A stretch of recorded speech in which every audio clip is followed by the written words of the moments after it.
За төрийн аудитын байгууллагын тайлан өгч танилцлаа.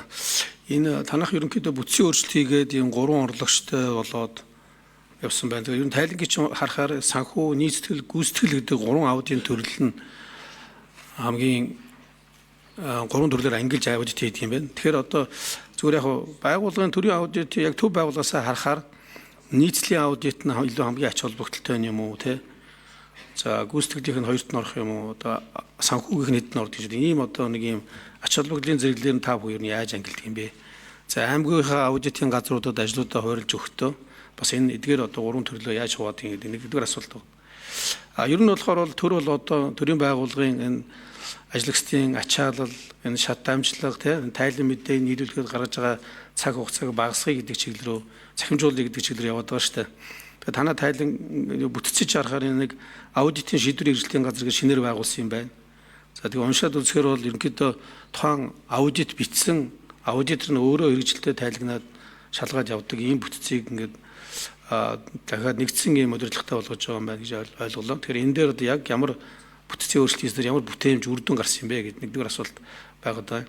За хоёрт нь болохоор энэ тусгай чиг үүргийн аудитын газар гэдэг шинээр байгуулсан юм шиг байна. Тэгэхээр энэ аудитыг чи өмнө нь одоо танаа хуучин бүтцээр яаж явдаг байсан юм? За тэгэхээр өмнөхөөс ямар давуу талтай болж байгаа? Энэ одоо аудитын газрыг шинээр байгуулснараа төсөв зардлын хувьд ч гэдэг юм уу те нэмэгдэж байгаа зүйл байгаа юу гэдэг. За 3 дугаар асуулт болохоор бол энэ Монгол улс одоо бүсчилсэн хөгжлийн үзлэрийн талаар явъя гэдэг. Тэгэхээр одоо аймагуудаар хийж байгаа аудитор ялангуяа бүсчилсэн үзлэлийн баримтлалын хүрээнд бүсчилсэн хөгжлийн хүрээнд хийж байгаа хөрөнгө оруулалтыг аудитор одоо хэр хийж байна вэ? Энэ чиглэлийн үзэл баримтлалын тухай хийж байгаа хөрөнгө оруулалтаар хийсэн аудит байна уу? Энэ чиглэлээр та бүхэн аймагуудаар хийж байгаа аудитор хэр тусгаж харж байна вэ гэдэг. За тэгээд аймагуудын аудитын тайлан тоо зөрчлийн дүнг хараад үзэхээр харилцан адилгүй байна. Зарим аймаг дээр болохоор бол одоо зөрчлийн дүн хүчнөө 100 тэрбум төгрөгөөр хэрэгжиж байна. Зарим аймаг дээр нь 5-10 тэрбум төгрөгөөр яригдаж байна. Тэгэхээр энэ зөрчлийн дүн багтаа аймагуудынх нь одоо аудит сайн хийгдээд тухайн аймагуд нь сайн ажиллаж чинь гэсэн үг үү? Эсвэл олон дахин гараад байгаа жил болгон гараад байгаа аймагуд нь муу ажиллаж чинь гэсэн үг. Яг энэ дээр бас нэг тийм тодорхой хугацааны интервалаар нь гаргаж тайлгнадаг байвал бас зүгээр юм болоо гэж. За салбар бүр дээр аудит хийсэн байгаа. Тэгэхээр ингээд салбар бүр дээр хийгдэж байгаа аудитыг хараад үзэхээр одоо жил болгон ч юм уу за нэг 4 жилийн хугацаанд давтамжтай хийж нэхэд тухайн салбарыг зохицуулж байгаа хуулийн ийм одоо зүйл заалтан дээр хамгийн их одоо зөрчил дутагдал илрээд байна.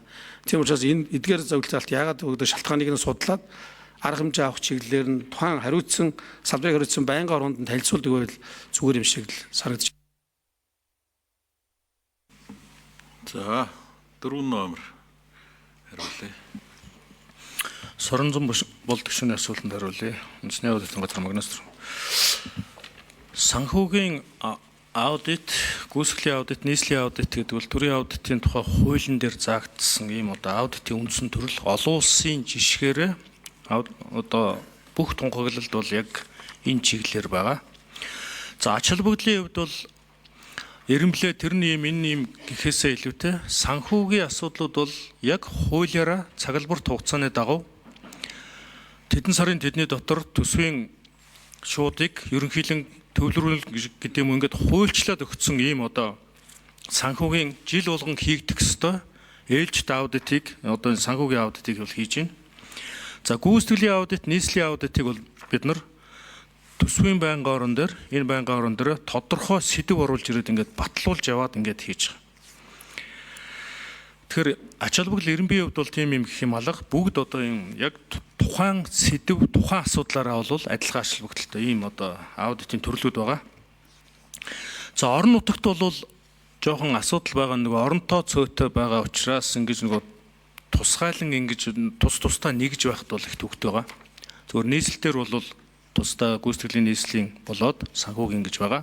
Аймагуд дээр бол санхүүгийнх нь байна. Бусд нь бол тэгээд зарим үед бол хослуулаад ингээд хийж явахаас өөр хүний нөөцийн хүрээнд нөөц боломжоос шалтгаалаад ингэж хийхээс өөр аргагүй байгаа. Гэхдээ нийцэл гүйцэтгэл гэдэг ингээд төсвийн байнгын оронд баталсан сэдвүүд бол аймаг дээр гэхээсээ илүүтэй төв дээр голдуу буюу үндэсний аудитын газар дээр голдуу хийгддэг. За нийслэл дээр бас байна.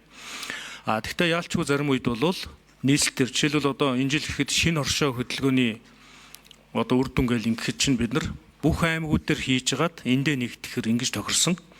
Гэвмэчлэн ингээд зарим тохиолдолд бол энэ гүйцэтгэл нийслэлийн асуудал бол аймаг дээр хийгдэх, тусгайлан хийгдэх ийм зүйлүүд бас гардаг. Энэ тал дээр бид нар анхаарч хүний нөөцөө бол энэ сургаж хөгжүүлэх ийм одоо бодлого гарч байгаа. За тусгай чиглэл аудитын газар дээр бол өнөөдөр нөгөө нууцтай холбоотой олон асуудлууд байна.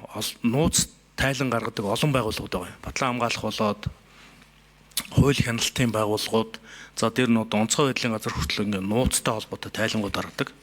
Тэгэхээр энэ нууцтай холбоотой тайлангууд гаргаж байгаа энэ тагнуул шүүхэн шийдвэр гэдэг ингээд бүх одоо байгууллагууд бол энэ чиглэлийн газарт хамаарч байгаа. Дээр нь улсын хурлаас гинтийн шинжтэй одоо ажлын хэсэг байгуулах, хяналт шалгалтын ч гэдэг юм уу ийм тохиолдолд бол энэ чиглэл одоо манай газар бол орж байгаа. Бусд нь бол бүгдөө жилээрээ төлөвлөөд ажиллаа ингээ эхэлсэн байдаг учраас боломжгүй байдаг учраас энэ одоо газар ажилдаг. За энэ газрын бас ачаал баггүй байгаа. За захимжилтын хувьд бол бид нар энэ дээр онцгой анхаарч байгаа. Өнөөдөр бид нар одоо 7000 гарц яваа манай одоо санхүүгийн одоо баталгаажуулах тайлан гаргаж байгуулгын тоо өнгөрсөн жилээс нэмэгдсэн гэсэн үг. Тэгээд энэ дээр бол бид нар хүний нөөцөө зөрүүлээд нөгөө төсвийн тодтолголоор хасагдсан. Тэгэхээр ингээд цар хүрээ маань өргөждөг, хүний нөөц хасагдж байгаа тохиолдолд бид нар одоо цахимжиж энэ одоо үүрэг чиглэлээ бүрэн биелүүлэхгүй бол бусдаар бол боломжгүй байгаа учраас цахимжилт ажлын ачаалал бууруулах одоо үр дүнтэй байх чиглэлээр онцгой анхаарч ажиллаж байгаа. За бүрсжилсэн байдлаар бол бид нар одоохондоо бол аудит хийгээгүй байна. Ер нь улсын хурлын гишүүд ийм саналууд гаргаж байгаа учраас энэ байдлыг бол бид нар бас судалж хийнэ гэсэн ийм тооцоол хийж байгаа. За салбар бүр дээр бол бид нар аудит тэр болгон хийхгүй байна. Тодорхой сэдвэр хийж байгаа. Одоо жишээлбэл эрдэнэ нисхийн асуудал гэдэг юм уу, эсвэл им эмнэлгийн хэрэгсэл гэдэг юм уу, эсвэл ахмад насны одоо нэг сантай холбоотой асуудал ингээд тодорхой сэдв Цаагүйцээж хариулъя. тодорхой сэдв байнгын ороо баталж өгж байгаа учраас яг энэ сэдвэрээ хийгээд тэгээ үр дүнгийн бид нар холбогдох байнгын ороонд эдийн засаг бол эдийн засаг, төсөв бол төсөв ингээд тайлангийг хургуулж байгаа. Тайланг бол манай байнгын ороод ярьж шаардлагатай бол тогтоол ингээд санаачлаад ингээд явж байгаа. За өнгөрсөн жилийн тухайд ихэд бид нар бол нийтдээ 37 аудитыг бол хийж гүйцэтгсэн. За үүнээс одоогийн байдлаар 20 тайлан хилэлцсэн, 10 одоо 7 тайлан бол хилцэгдээгүй ингээд хүлээгдэж байгаа. Энэ бол байнгын ороо нөгөө ажлынхаа болцоогоор ингээд хилцээд үр дүн гаргаа явах хэвээр. За аймагуудад дээр байгаа тэр янз бүрийн үр дүн бол бас хэд учир шалтгаантай байна. За нэгдүгürt бол бас сайн одоо үр дүн гарч байгаа ийм аймагуд байна. Биелэлт аудитын шийдвэрийн хэрэгжилт өндөртэй. За зөрчил харьцангуй багассан ийм бас аймаг байна. Зарим нь бол бас магадгүй манай аудитын За Эрдэнэт гишүүн асуулт асуу.